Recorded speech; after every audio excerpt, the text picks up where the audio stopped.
جو لوگ ظالم ہیں ان کی طرف مائل نہ ہونا، نہیں تو تمہیں بھی دوزخ کی آگ آ لپٹے گی، اور اللہ کے سوا تمہارے کوئی دوست نہیں ہوں گے، پھر تمہیں کوئی مدد بھی نہ ملے گی۔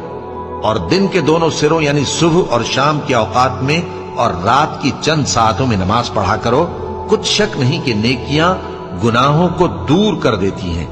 یہ ان کے لیے نصیحت ہے جو نصیحت قبول کرنے والے ہیں، اور صبر کیے رہو کہ اللہ نیکوکاروں کا اجر ضائع نہیں کرتا۔ تو جو امتیں تم سے پہلے گزر چکی ہیں ان میں ایسے ہوش مند کیوں نہ ہوئے جو ملک میں خرابی کرنے سے روکتے؟ ہاں، ایسے تھوڑے سے تھے جن کو ہم نے ان میں سے نجات بخشی، اور جو ظالم تھے وہ انہی باتوں کے پیچھے لگے رہے جن میں عیش و آرام تھا، اور وہ گناہوں میں ڈوبے ہوئے تھے۔